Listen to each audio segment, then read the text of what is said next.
Okay, hello and welcome to this month's Parent and NI podcast. At the weekend, some of our staff took part in the Belfast City Marathon team relay, which has been a bit of an inspiration for this month's episode, where we'll be focusing on exercise. It is recommended that the average adult should do between 75 and 150 minutes of exercise each week, and this can either be moderate intensity exercise such as walking, hiking, riding a bike, or it could be more vigorous activities such as running, swimming, aerobics or skipping with a rope. Exercise and physical activity mean that different things to different people. So for example, your everyday physical activities could count, such as walking to work, your household chores like cleaning, taking the stairs instead of the lift and running after the kids. Whereas others may view exercise as going to the gym, going out for a run, or taking part in sports activities or the play in a sports team. But whatever way you get your physical exercise, making it fun rather than something that you have to do can be a real motivator to keep it up.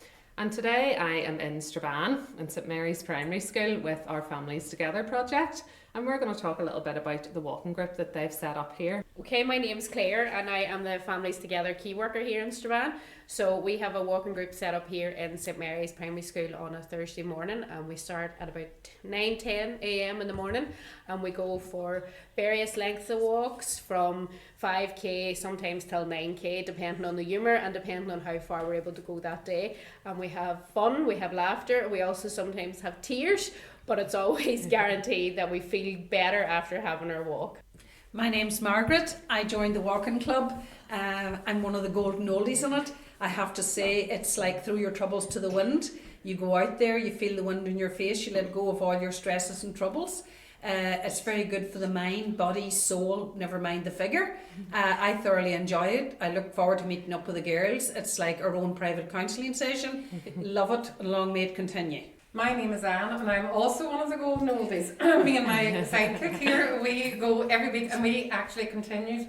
We walk every day. We only met up from this walking group and we've started walking every day from that. We try and get in, we do 5 days a week and we go miles and miles, and as Margaret said, we throw everything, caution to the wind, and we go out and we laugh and we giggle and all the rest of the girls. It's a great group. It's great to get out and to talk and to meet people and get up in the morning. So this has definitely been a lifeline for me to get up and motivate, because I wouldn't be motivated on my own. I would go one day, maybe not go for the next, but now with Margaret and I and the group, I go every day and I'm very grateful for it. So thank you very much for starting it. So you're talking there about kind of the social aspect of the walking group. Would you say that's a real motivator for you in terms of... Yes. Most definitely, Yeah. yes. You know, what do? You get up in the morning and you have so many little chores, and when they're done, what do? You sit down in front of a telly, or you know, you get depressed or you get down, whereas this is a real lift to get out, meet your friends, talk about whatever's bothering you, throw your troubles to the wind and just, you know, it's great. Absolutely, It's great for the mind. It really is great for the mind. Yeah. And if you were maybe... Say there's other, because we know other schools up here in the Families Together project will be starting their own walking groups. St Catherine's is starting on Monday the 17th of May, again at approximately 9-10, just so you get a chance to drop the kids off in the morning. So they'll be starting there every Monday morning. So again, and the walk will kind of incorporate 2 levels. So if you kind of want to walk a wee bit slower, do shorter miles to start off with and build on that, or anybody who wants to walk that bit further will have people there from Derry Strabane District Council helping us out with that as well, which is great. So we also have on a Tuesday morning as well the walking group in Saya Mills Primary School, which goes every Tuesday morning. It's the longest running group actually, because it started last January. So, and again, they have a great camaraderie and they come together and they enjoy meeting up with each other as well, and the social side of it for them is brilliant too. If you were then send others who were thinking about maybe coming and joining the group or starting to just do a wee bit more physical exercise, what would be your tips and advice maybe for them? Just come along, because until you've come to the group, you'll realise that you'll be welcome straight away. Every group is a great group, and we really do want new members, because the bigger numbers we have, the easier the walk is. And I think we all know that you kind of filter between every stage of the group at certain times in the walk. You start off at the front, you move to the middle, you maybe move to the back, and not because you're walking slower or faster, but because you get to talk to everybody. So it's about coming along and actually just saying hello as we Right, arrive, yeah. and just kind of, you know, saying I want to join, but today I would only like to walk a certain length, and we're Yeah. you know, we're happy to Yeah. allow that to happen. So if anybody's listening to this, you know where to go. You'll be calling into the school. So yeah, I mean, I suppose it's kind of nice to have the time and the space to just dedicate to it as well, because we're all leading really busy lives. You have children to run after, you have other stuff going on, and it can be hard to be motivated. I suppose it's kind of embedding it into you. So you say, ladies, you are going out every day now. So it can be hard to find the time. Would any of you agree with that? Or you Not think it's really. good to The hardest thing I think is putting your coat on. That's it. just yes. getting up and doing Yes. it? Yeah. The must do bit in the morning. That's the hardest part, Yeah. putting your coat on and going out. You could look out and think it's raining, I'll not bother. Aye, If you put your coat aye. on and you're out You're there, it's out there. great. Well, unfortunately, in this country, you do Yeah, have to we deal do. with the We weather, just don't have you? Yeah. And I think whenever you're going out to drop the kids off for school anyway, Mhm. it's just going out with that mindset, actually I'm going for my walk today, and I'm having a cup of tea afterwards, and you know, you're out of the house rather than going home and thinking I have to go at 11 o'clock, Yeah. where then you Yeah. can lose the will, or you start cleaning out a cupboard, or you start doing something else as well. I think it's important that that's, you know, a big factor of it, that you're out of the house anyway, dropping the kids off, so then we're just going to go I just go and straight do it on while you're after there. that, Yeah. Yes, regardless of the weather. regardless Mhm. of weather, and we We have proved slipped that. and slided We- all yeah, over we the have. roads too. Absolutely. We did. Yeah, We've had wind, we've had rain, Yes. we've, yeah. Yes. Brilliant. Well, as the old saying is, you can't be a fair weather walker and live in Ireland. Very true. Go with whatever it brings. And it's not the weather, it's the clothing that we're wearing, let's face it, because if we're well, you And know. at the end of the day, a bit of rain, you can go home and get a shower and you feel good. Totally, yeah. That's it, yeah. See if the group doesn't want to see who miss it Uh-huh. on the Thursday. Yes. That's what and I Are want you to do looking today, for 'cause it? they're upset. Yeah. You look forward to it. See, I didn't know Margaret, and I've seen Anne before, but I didn't know you to speak to until No. I came to the group. Yeah. So you get speaking to people and get to know them, You've and made new friends. it's and great. You stuff make through it friends, too. yes, definitely. That's fantastic, yeah. Definitely, it's really good. And it's good, kind of. I mean, I know myself. I started running about 3 years ago now, and it was because I wanted to lose a wee bit of weight for a friend's wedding. And I just got the bug for it. But I really did find now, see, going out for a walk or a run, it really just clears my head. If I've had a Yes. terrible day or I'm not feeling myself, I just go out, and it's that whole endorphins thing, isn't it? After you've done it, Definitely. you know, it is a real, you know, it's had a positive impact on my mental health, and I do think it's something that if people realise maybe How good it that, was. yes, realise more the yeah. benefits, that It maybe does. be You, more willing. you forget about your troubles while you're out for the hour or the 2 Yes. hours or whatever. You Yeah. forget about everything until Mhm. you're landed back in again. You Aye. I just think definitely too, I think too, see if your children at home see you be more motivated Yes. and be more, you know, be going out for a walk and be more energetic. Mhm. It pays Encourages off them, them, it yeah. encourages them to Yeah. get up Absolutely. as well and get out rather Uh-huh. than sitting about doing nothing. Yeah. Yeah, You yeah, know, they follow in your footsteps Yeah. basically. yeah. I especially find that now, at home. especially now with the children with all the games, you know, Oh, the yes. computers and all. Yes. It's not Yeah. like years ago you were outside playing, the door was closed, they're upstairs and computers. Yes. So if they see you getting active, they'll want to Uh-huh. come with you. Margaret, you're Ellie, Oh, sure my she wants to Ellie, go out yeah. all the time. She Uh-huh. never gives me peace. It's No. come on, we'll go out in the bicycle. Come on, we'll go for a walk. Where can That's we go probably today? because she sees you That's being right, an yes. Even if it's energetic only man. down around the corner to the meadow to pick wildflowers for the meal Yes. or anything that she's out. You know, Yes. She just loves getting out. It's great. That's And it brilliant. has definitely done her a power of good as well. You know. That's really good. And it has brought up her social skills a bit. You know, she Uh-huh. would have been very quiet and backward. And now you're a different girl. Fantastic. It is And great. what about some of the achievements then? Because sometimes people think, like, if they set themselves a goal, then, you know, that motivates you even that bit more. But you ladies have had a few monster walks. You've been on really good wee Yeah, trips. We Tell climbed us- Knockyville Mountain. Yeah. How long? About a month.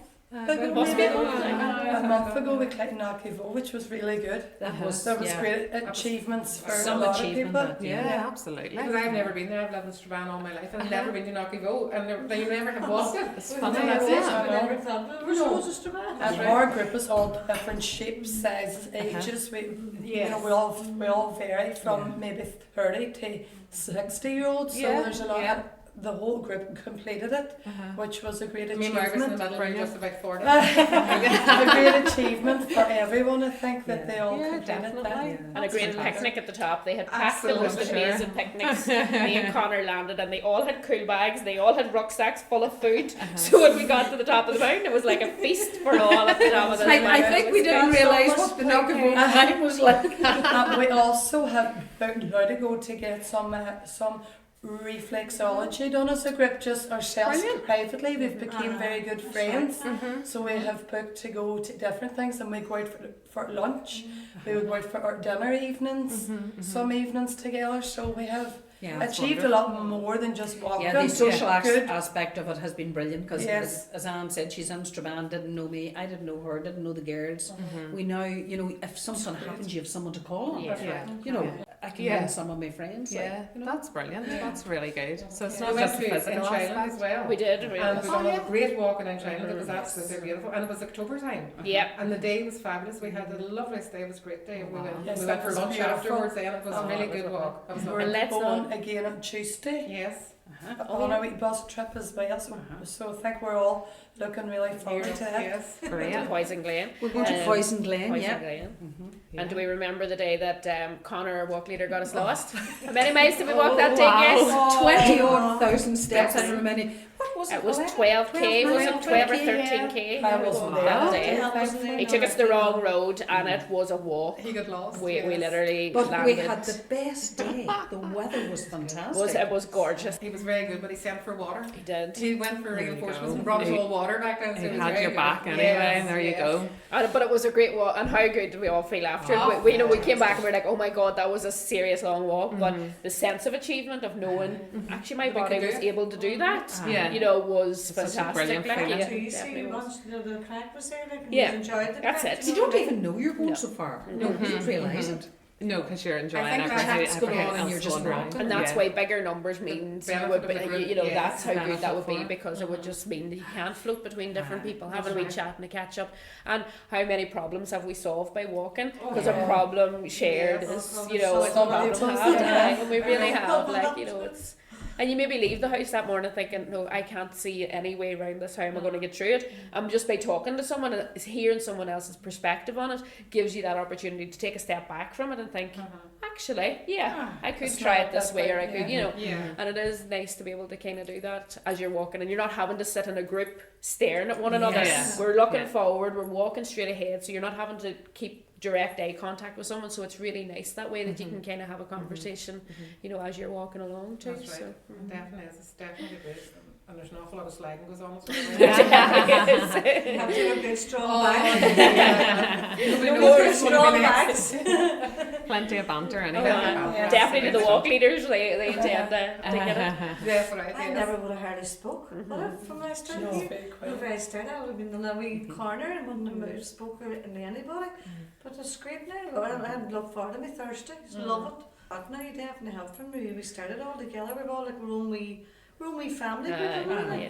Oh, We definitely nice. have now. yeah. Going to the gym as well. A few girls out of our group, we joined the gym. Very good. So we're working at it too. It's been really good. Oh. So Anne had to turn off her notifications because she was getting all She was getting too the many. glory details of the gym, but we weren't able to hardly move afterwards. But you organised a group for Pilates, didn't you? Yes, Did we it went 6 6 weeks. So they weeks. did a lot of exercise outside of it as well. So you Okay. did a 6-week program, wasn't it, of Pilates, Pilates? yes. And Wow. we're doing doing a 4-week program at the gym at the minute. We're doing it. So I think Amazon will be doing Zumba after we're Yes. finished the Yes. gym because I think a lot of them would like to do the Yeah. Zumba. So, Yeah. so we're going to look into that after That'd the be gym good crack too. session's Yes, over. those are good. Because the gym's too energetic. intense. It's too intense for I us. Too wouldn't, intense. I wouldn't, No, no, I wouldn't. wouldn't. So Zumba is something that you're going out and, you know, Totally. yes, enjoy the exercise, the music and everything of it. Yes. So I think Zumba would be a good idea. I'm a good dancer, so we'll definitely Oh. be on. Oh, We're good brilliant. dancers. And we're good There's movers. a couple. See, there's a couple of No, girls in our yourself, group too that suffer from fibromyalgia, and they've said this is really, really helping them getting out and walking and getting to the gym and getting to Pilates and stuff. They found it really, really helped. That's And they brilliant. would go That in a as group well. quicker than go on their own. You know, Yes. the group Yes. motivates them to That go rather takes than the- one person going yeah. on their own. Yeah. It's quite daunting walking into some place and you on your own, you're Yeah, walking I into a group that's established, whereas whenever we were all going together it was no problem. So Absolutely. yeah. And even as well, like with the gyms and stuff, sometimes that's whatever works for different people, but it can be quite daunting going into gyms and you see all these kind of Sleek slim bodies figures and you know, and I as well, that's what I like about the running and the walking is the green sort of space. And you're not looking at like TV screens in the gym, or do you know what I mean? You're out in the air, and you know that's something that. And even today it was raining, but we were coming up the bypass. The smell of the hawthorn, the smell of the Yeah. hedgerows, Nice. it's just. I was saying to them, I said, "Oh God, smell the hawthorn." You could just Appeals to all the senses. Oh, it was Yeah. Lovely, yeah, Yes. it's lovely. Yeah. Walking is Yeah. great, but it's the best medicine, I Yeah, it's the think, best for anybody's remedy, yeah. mental health and everything. And you notice Not much- even see for your. It's not even for your fitness levels, or it's for your head. Yes. I think it's great to get out of it. Why do you think we have so much mental health now, Teresa? Yes. Because everybody has cars and everybody has iPads and everybody has Yes, phones, so and nobody is outside enjoying what Yes. nature has left for us. Yes, that's right. And you don't have to go realise- back to basics. Get your hands onto the earth and feel good. You don't realise what's on your own doorstep. Yeah, until that's you true. do go out That's walking. You true. really don't. I mean, we have come across some beautiful places Yes. just at our own. I Uh-huh. took Margaret up last week. We went over the new bridge and up through Courtria Park. Margaret has never, she's in Strabane 18 years, has never been to Courtria Park. Never knew it was We there. walked away up Beautiful. Courtria Park and down the Curly Hill. You know, we just, all the different, you know, you Climb the steps, different climb the steps. steps. 22,000 steps and nearly died. Cookie will be fine for you. There you go. It'll be not a bother to you. Listen, No, ladies, it's great. thank you very much for talking to me today. Thank you for coming. It's been great to hear Thank your you very stories much. of Yes. friendship as well as your physical activity and getting out and enjoying your walking together. So thank you very Thank much. you. Thank much. you. Thank you. And any day you want to join us, come in. Absolutely, I'll be up to Strabane now more often. Yes.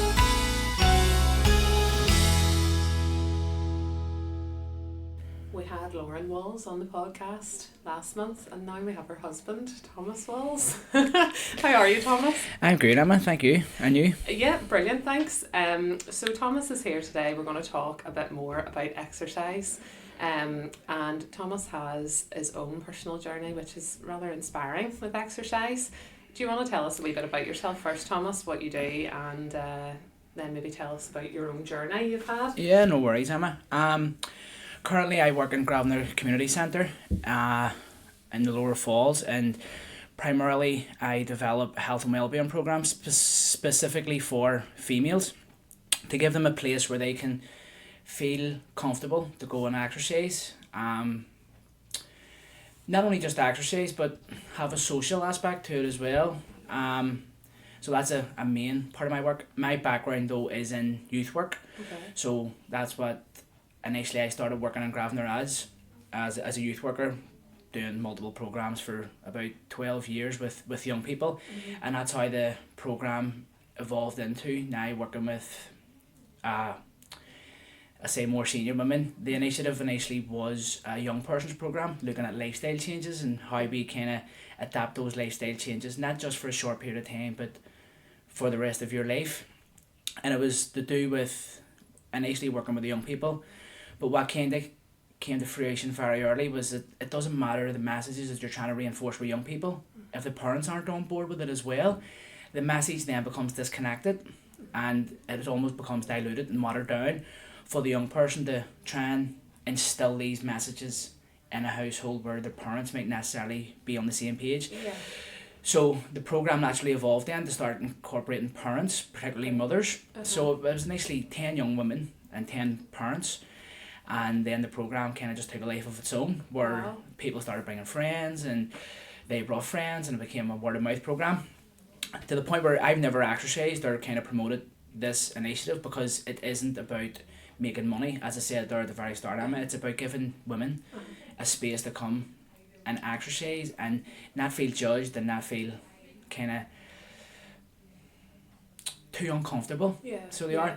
So, I mean, you hear the negative connotations with especially females going to mainstream gyms, you know, it's posers and stuff like that there, and it can be very off-putting. So the initial idea behind this programme, and I kind of seen how it was going, was just to kind of create that safe space for people then to come in and exercise. That's fantastic. I didn't realise it was like female kind of specific, because funny, earlier when I was talking to some of the women in the Strabane walking group at the start of the podcast, that was one of the things that I had said in terms of kind of my own exercise regime. I do feel very self-conscious about going to the gym. I do, and that's why I prefer like going out running or, you know, doing things just more in the house, because there is a bit of a kind of stigma around like going in if you don't have that sort of perfect body type thing. So that's really interesting. I hadn't realised that. That's really good to know. Well, that's what it's about. As I say, it isn't about that kind of promotion side of it where we're trying to make money. It's part of our ethos of what Grosvenor and what we're trying to do on our wider programming. Regards to overall health, and that incorporates mental health as well. So it's not just an exercise program. There's kind of conversations that take place, and I'm looking at the minute now to evolve that into the next bit where we're starting to kind of look at wider aspects of lifestyle choices. So we're kind of going full circle here from where it started, from working with the young people. Now that you can kind of see the adults kind of desiring more information, which is good, because for me that's key to it all. About anything in any walk of life, it's education and information. And then when you have that, it's what you do with that information and education that you can kind of make more informed decisions and positive choices. So my ethos when it comes to exercise, it's about building a rapport and a relationship with the people that you're trying to help. Not just help in terms of I know what I'm talking about, it's helping them and they kind of want to help themselves more. Because if you look at contact time, I run a number of classes per week, but if you think about how many hours there is in a day and how many times then people won't be able to get to my classes, it's about them and being able to enforce the changes every single day in their lives to carry forward for themselves first of all, but then to set that positive image for their children. So was it your own personal kind of experience that led you said at the start there that you first were kind of a youth worker, and obviously you were working with the young people initially, but were you always kind of an exercise person? Not I couldn't have been more at the other side of the scale for me, Emma. Excuse the pun. Initially, I was kind of didn't have much chance in life. I was a stone weight when I was born. Wow. So I was I think that kind of set you off on a back foot, And then through my kind of adolescent and teenage years, I kind of almost put on a stone a year. So by the time I was 16 in the secondary school, I weighed 16 stone. Left school and went to training and employment thing where I was doing childcare, because I've always volunteered and worked and had a connection to Grosvenor Community Centre. But it just seemed to be as the older I got, the more weight I put on. Not kind of knowing the damage that I was doing at the time, because you're young, you don't think of the consequences of your choices in those moments. Again, come back to not having the right information. So at some point along that line, I kind of tried to lose weight and done it the typical way, try to overhaul everything at once, cut out the bad stuff as I thought it was, and try to exercise more. So it was all of this and none of this, and the typical stuff that I think everyone, whether they're overweight or not, has done at some point in their life. Absolutely, And what I found was that only lasts a short period of time, and when you lose weight so quick, it's so easy to put it back on again. So that's the kind of way I went into my mid-20s. So it was at that point then that something just dropped with me. I think it was one kind of key personal experience for me, Emma, was I took my son to the park and found I was very out of breath very quick and had to go and sit down. And at this point, I think I weighed about 24, 25 stone. And I just realised that this isn't so much just about my health anymore. This is about being here long term for my son. And there was that kind of negative self-image and that kind of consciousness where I went, I'm still in my mid-20s and I can barely function at a physical activity level running in the park after the child. So I think then something resonated with me. So I done what I done, knew how to do, went to the gym, cut out this. Any kind of free minute I had, I was trying to do some sort of physical activity. Yeah. But again, I failed. And I wasn't realising why I was failing or how I was feeling. And I put on more weight. So that kind of just sent me in that kind of negative kind of cycle where I was emotionally eating. I was eating because I was not being able to kind of take ownership of my decision to lose weight, and it just became a very frustrating period in my life.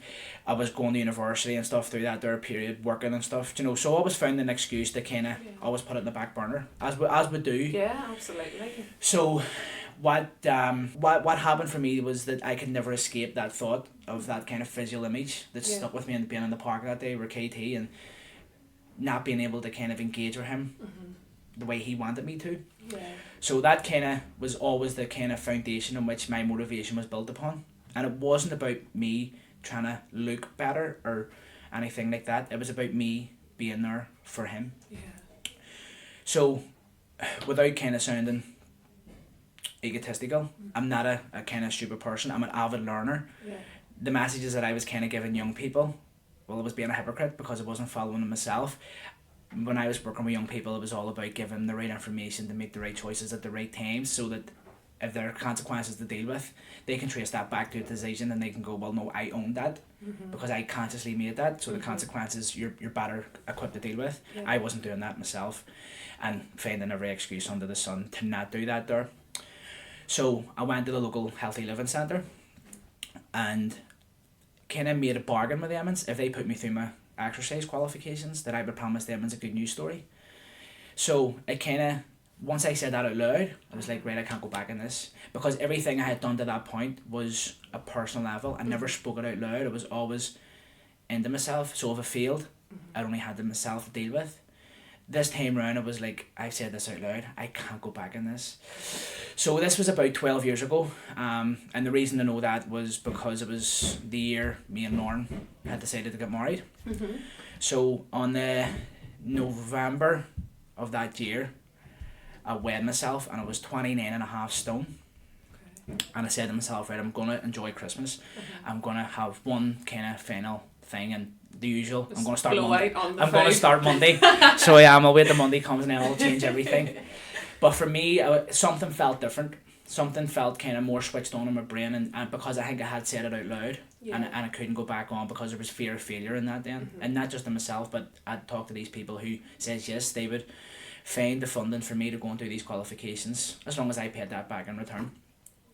So from the January until we got married in September, I'd lost a stone a month. So I'd lost 9 stone. So by the time I got married, I was sitting, I think, around about 21.5 stone. So I think I got around to about the 30 stone mark at my heaviest. Yeah. And it was easy. I'm not going to lie, because it's so much weight to lose, it was easy losing weight. But again, I went about it the wrong way because I hadn't started my qualifications yet. So I hadn't, and I still hadn't got the right information. But my motivation had changed. It became a challenge. It became more about proving that I can do this. And there was no learning in that process for me. It was just literally go to the gym for 3 hours in the morning. I'd done that 5-6 days a week, and I didn't enjoy it, but I'd done it. After that period then, I became a kind of just a maintenance bit. Do you know what everyone was saying? God, well done, you've lost so much weight and stuff like that. But within myself, I still wasn't happy. I still wasn't confident. I still kind of felt overweight, which it was, obviously, being somewhere between 20 and 21 stone. And it wasn't until I started learning about the physiology and the anatomy of the body that I went, right, okay, I need to do things differently. I need to kind of change things up. I need to stop putting so much pressure on myself. It isn't all about weight loss. So again, it goes back to the kind of a point where, again, this is why for me information and education is so important, is because as I was learning, I was taking that in and seeing firsthand the mistakes that I was making. And at this point, I still wasn't even contemplating really doing fitness programs or anything like that. This was a personal journey for me. But once I got qualified then, I kind of paid it back in by volunteering my time to train people. And so the more qualifications I got, the more experience I got, and the more kind of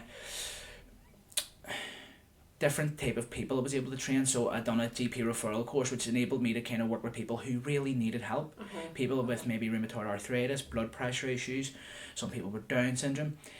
And it was in those moments, in those engagements, when you kind of go, well, I'm an able-bodied person here. There's nothing stopping me except my mindset. And that's what's holding me back here. Physically, I can go and do the work, but it was the mindset and the connection with what it is I'm doing and why I'm doing it. And that was always the disconnect that took me years and years and years of doing and failing and trying and failing, but never learning. Until at some point I started reading more, not just about books, but about lifestyle changes and about how we function as human beings, how we kind of live our lives out on a daily basis. And it was when I started getting more and more information that I started kind of putting together the pieces of my own jigsaw.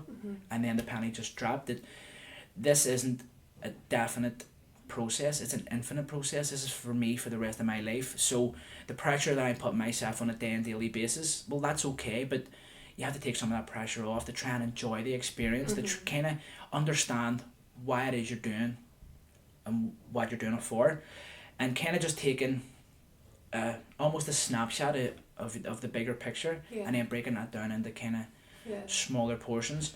Yeah, there's a couple of things while you're talking there that are just striking me. I mean, something that I think, I mean, you've said about mindset, and I really do think that is something with exercise that is key. Like, I mean, we did the marathon relay this year, and I mean, that's not for a lot of runners, it's not a long distance. Mine was around about 7 miles, but that was big for me.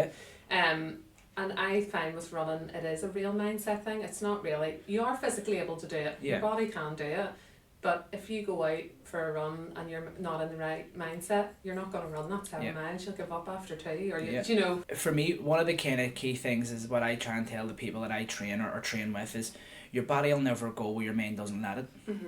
And if we're limited only by our imagination. And that might sound very cliche and very corny, but it's true. If you can visualize something, the only thing that's going to stop you from getting there is yourself. And it goes back, and this is why I keep relaying this back, this key thing is, these were the messages that I was trying to reinforce to young people. And I feel they're valid messages, because it's what you do with the information that you have will initiate change, but more important than initiating change, because we're all capable of change to a small degree. It's maintaining it. That's the difficulty. And just like what you're saying, you could go out in a 7 mile run knowing, I know what I have to do here, I've done this before, your body's capable of it, your muscles are capable of getting you there.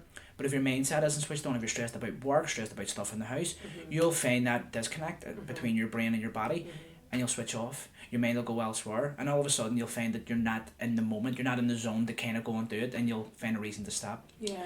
And we're all going to have those challenges along the way, and that for me was what changed on a personal level, was the fact that I stopped making it about weight loss and started seeing it for a different reason altogether of what I was doing. And it was about longevity. It's about being here. I come back to my initial point about KT, being here as long as I can. It was only him at the point, and then I had another child. But it was just about being around for them, as being fit and being healthy. And then I realised, well, it's not just about that. It's about my own quality of life, because the better quality of life that I have, then the better quality of life that I can impact on his. And also the people that I interact with, the people that I work with. So there's this term, self-care, and it's very bandied about, but it's just one of the most important things out there. And people can kind of see it as a selfish trait. But you have to be selfish, because if you don't take care of yourself, no one else is going to step in and do that for you. And I think, and I hope this message doesn't come the wrong way, I think women especially are the biggest kind of ones who negate self-care, especially when they have kids and they're working and stuff like that there, because they put the needs of others and their kids ahead of their own. And you kind of see the impact that has on them. They're kind of always in a busy state, they're always rushing, you know. They won't get time for the gym, and they won't have time for themselves and stuff like that there. And there is legitimacy in that. But if they're kind of trying to be the best mother they can, or the best partner they can, or wife, or whatever it is in their kind of life that's important to them, there has to be a degree of self-care first. You have to kind of put the needs of yourself up there, at least equal to the people else, whoever else is in your life. Because if you fail to look after yourself, your own health will deteriorate. So there's only so long that you can kind of operate for at a subpar level before the likes of depression, isolation, and all those kind of negative connotations that we associate to those terms kind of set in. And then the challenge then of self-care and exercising, it just seems so far away that they're not even important, they're not even worth talking about, because you make you want to cross your front door. And your mindset is in a different place. So for me, mindset is above and beyond everything. And then in that, Emma, I think there has to be room where there's days you realise that your mindset isn't going to be there. And it's okay to have those days. We all have ups and downs. It's not going to be a straight line. It's about what you do with those experiences that you've had. It's the resiliency you build up over time. It's if you're having a bad day with the kids and how you handle it and stuff like that, rather than kind of going to your default, well, I'm going to eat this because he done this or whatever. You know, it's about having coping mechanisms over time and being aware of it. Yeah, and funny, as we're recording this week is Mental Health Awareness Week. And their theme for this week, for this week this year is body image, and that is something. I mean, we're starting to talk a little bit. We're kind of veering into that territory of talking about mental health and how that impacts. Well, exercise. I personally feel exercise has really helped me mentally. You know, and I think, as you say, it can be difficult if you're really not feeling good. You sometimes you don't want to cross the door, never mind, you know, getting out of bed even sometimes. But I mean, that kind of, you know about more about this because you know all the kind of the education side of things, but those endorphins and things after you've been to the gym or been for a run or done even just going out for a walk sometimes can make you feel just so much happier kind of and in a better place mentally, and being out in fresh air and stuff too. Body image, I suppose, for young people today, you're bombarded with images, not just social media in general, of what it is to have the perfect body. And that's challenging and I think, but you're talking about women being a challenge in themselves sometimes, and I would agree with that. Even when you were talking earlier about the whole yo-yo dieting thing, I think women will identify that with that more than anything. But I suppose, how do we kind of view those things realistically as well? And I mean, teach our young people too that you don't have to be this perfectly filtered gorgeous body on screen, and kind of protect your own mental health as well. To be honest, Emma, I feel so, I don't even have the right terminology to put this into words, but a young person growing up now faces a completely different set of challenges than young people say 10, 15 years ago, when I was kind of more doing the youth work stuff. And it is because of the exposure to the wider world. And I think it's important to frame what social media is. I mean, I think social media is always seen as this negative connotation towards it, and sometimes very rightly so, because young people have no escape from the outside world, and there's almost an addiction to it, that you can't put your phone down. You have to kind of see what's going on, and they're bombarded with these matches on a daily basis, and there is no escape. And get back to the point we were saying about going for a walk or going to the gym and stuff like that. How many people have you seen when they go to the gym? They're checking in on Facebook, and you know it's not legitimate if you don't check in first. Just to have it, And I think a lot of people are almost forced to live this kind of fake side of their lives, where they kind of have to keep up appearances and stuff like that. Getting back to the bit where body image is, this is something that I kind of say quite frequently, and again, I hope it don't come across as the wrong way. I'm using this here in personal experience and in terms of the people that I work with, and anybody listening to this who knows me will understand kind of my ways. If I was to say to 10 women, especially women, and men are becoming the same way very, very rapidly, draw the ideal body image for you and ask them to do it the next day, they change it. And that's okay. So it is forever evolving and forever changing, but it's the information that you take in externally and what you do with that is the key. And it is all these filters and kind of stuff like that and it has to be perfect pictures and stuff like that There's a few celebrities kind of out there who, Emily Sky's one of them, she's this fitness model, an Australian one, who I think she had a baby about 12 months ago, and she's in great shape and stuff like that and she's posting the real pictures of herself as opposed to the pictures that are filtered, Yeah. which I find is very refreshing because she's showing her stretch marks, she's showing her flaws. Yeah. So she is. Whereas when she puts up a filtered one, everything looks perfect. Yeah. So it does. Yeah. What chance does the average person on the street have with that there? I mean, her whole life is built around selling fitness products and fitness regimes and fitness programs and stuff like that there.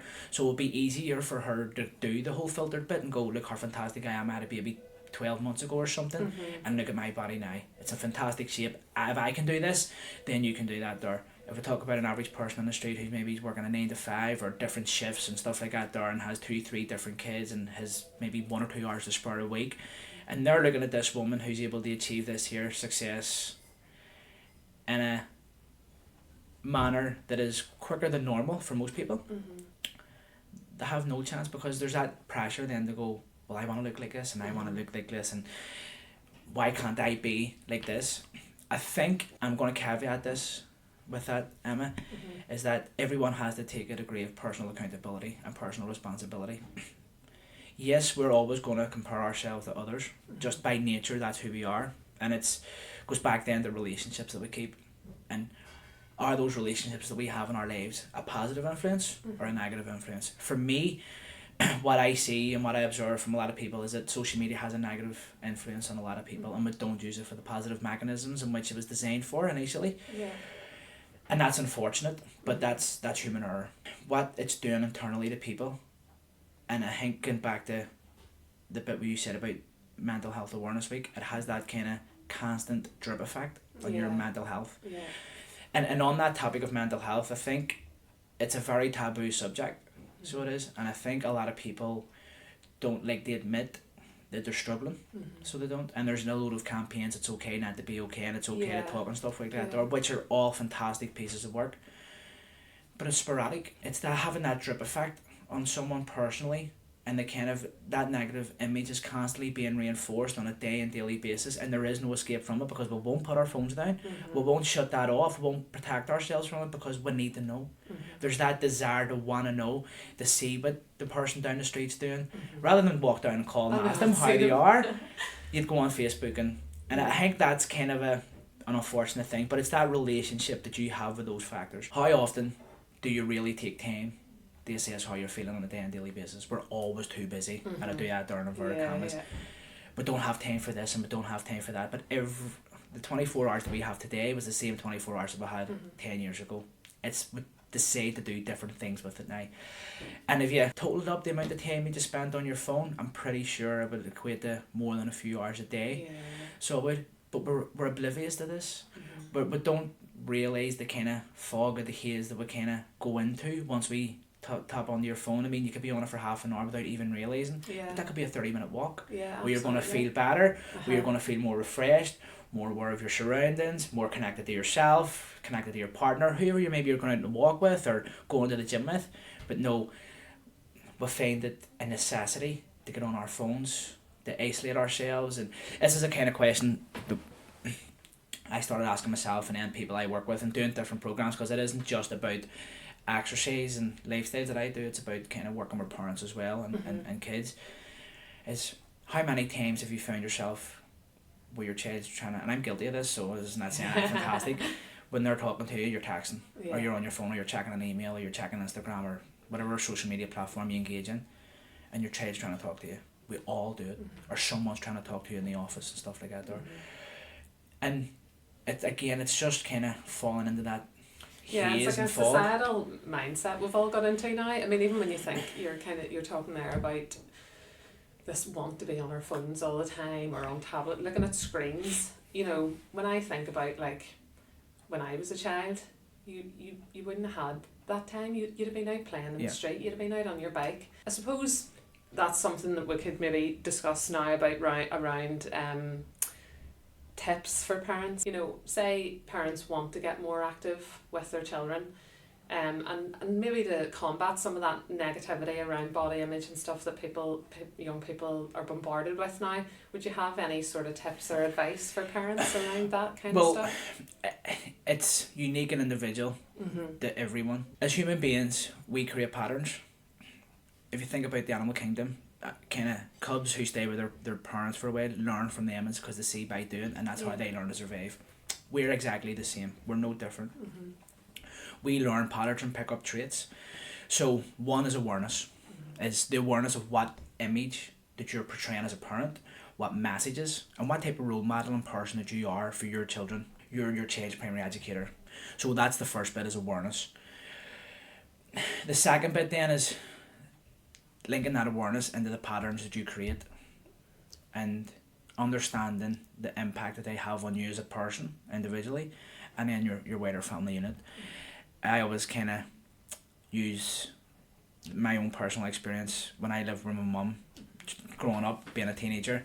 On a Monday we got stew, on a Friday we got fish, and the Tuesday, Wednesday, Thursday was a kind of a rotation of different dinners, but it was patterns. You knew what you were getting on a certain day. Coming, yeah. And we learn those traits, as I said, from our parents, and we carry them forward and pass them on to our next generation. But in those messages we can kind of then understand the patterns that are being created, and if we're at a good degree of awareness, we can change those patterns. Be realistic for what's right for you and your family. Don't let the outside influences of social media dictate what your family should be, or what it should look like, or we should be doing this because they're doing this, or we should look like this because they look like this. And the more kind of positive choices we can make, the better connection we're going to have, one with ourselves, two with our family. There's a multitude of things families can do. I mean, going for walks in a park and stuff like that. There, one of the things that me and my son are kind of do is jiu-jitsu together, and it's created a bond between us where we're kind of training partners, and alright, he's a higher belt than me and stuff like that there, so there's a certain degree of... Is there a wee bit of competitiveness there? Well, on his part, I would like to think I'm a competitive person, especially now with my son. Just maybe once or twice. But we're going to this new fantastic facility in New Ground Jiu-Jitsu Academy. It's just opened up in Union Street, fantastic new gym, and the environment there is completely different, because when I train myself, I kind of train in isolation, and I like that because it works best for me, and I'm aware of that. But this brings a different dynamic to it. You're training with other people, different experiences, and that has a positive impact on me and the relationship that I have with my son. But you can kind of see you're almost creating like a wee family outside of your own family and stuff like that, or where the coaches there just aren't interested how good you are jiu-jitsu, they're interested how your day went. And when someone who kind of isn't there on a day and daily basis in your life goes, how are you today? It's a strange thing now. And when there's genuine concern behind that question, you kind of go, oh, actually I'm alright, thanks for asking, and there's appreciation to it. It isn't about going to the gym, it isn't about joining jiu-jitsu, it isn't about running, it's about finding your happy place. It's about finding your escape from real life, or the stresses, or the strains of what your work life is doing, something for you or for your family. So for me, it's about slowing things down and kind of trying to appreciate what it is you do in a day and who you're doing it for. And if it's for you and your family, then for me, you're on the road to success. Well, that's maybe a nice place to sort of end it on a positive. Thank you very much for coming in today, Thomas, and pleasure. talking to us about your own personal experience as well. I really appreciate it. No worries. Thank you. Thank you.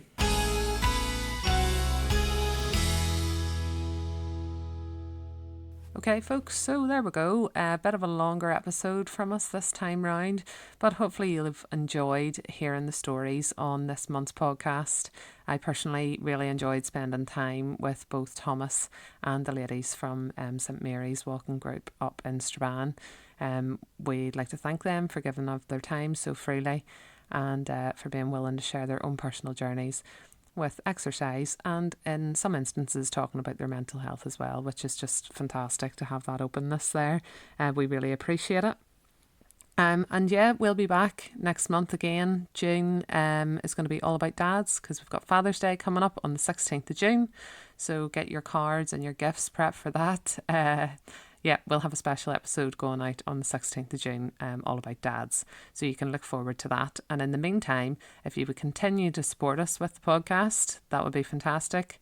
So subscribe, rate and review. You can get us on Apple Podcasts and you can get us on Podbean as well. So I look forward to talking to you again next month. Take care and we'll speak to you then. Bye.